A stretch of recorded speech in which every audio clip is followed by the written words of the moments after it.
भगवान परशुराम को जब पता लगा कि उनके पिताश्री की हत्या हो गई है ऋषि जमदग्नि की, तो आए। और जैसा कि आप सबको पता है, आप सब उस भोग से भोग के निकले हो, स्मृतियों से।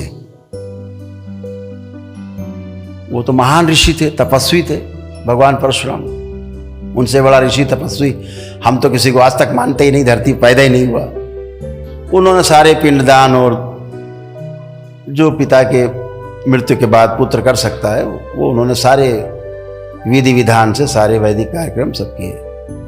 पितृमुक्ति वगैरह के लिए सब कुछ किया जो भी कर सकते थे।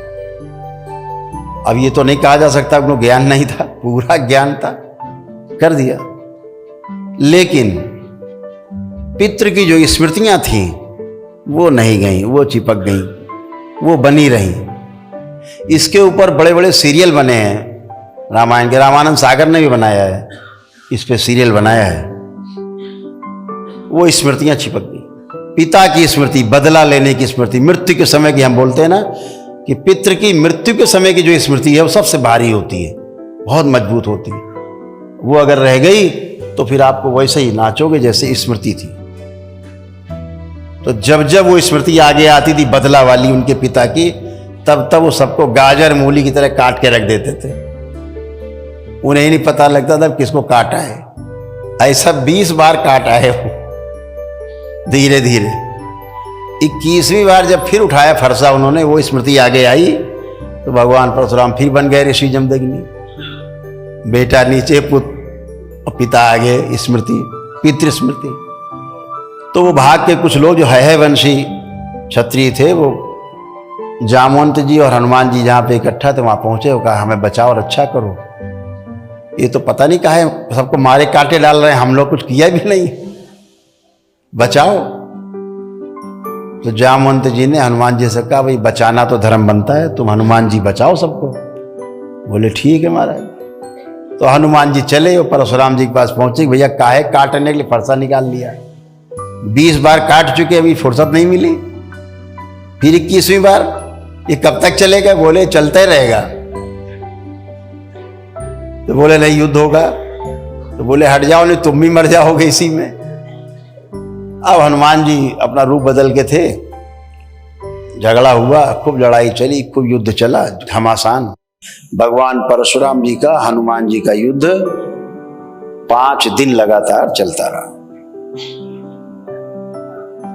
एक विष्णु अवतार और दूसरे रुद्र के अवतार, दोनों का युद्ध बराबर चलता रहा। आखिरी में हनुमान जी ने कहा यार तो मानने को ही नहीं तैयार है आदमी। तो उन्होंने अंतिम कोई अस्त्र चलाया और परशुराम जी बेहोश हो गए।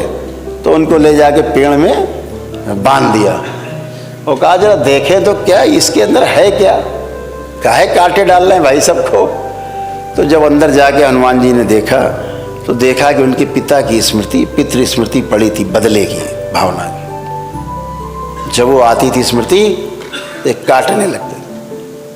तो भगवान हनुमान जी जो है बजरंगबली, ऐसी कथा है कि पितृलोक गए, वहाँ से उनके पितरों को लाए, उनसे कहा भैया ये तुम्हारी जो स्मृति पड़ी पहले ये बटोरो, ये सबको काटे डाल रहे हैं, ये तुम्हारी स्मृति कटवा रही सबको। तो उनके पितरों ने अपनी सारी स्मृतियाँ बटोरी और वहाँ से गए। तब भगवान परशुराम के 2 आंसू गिरे।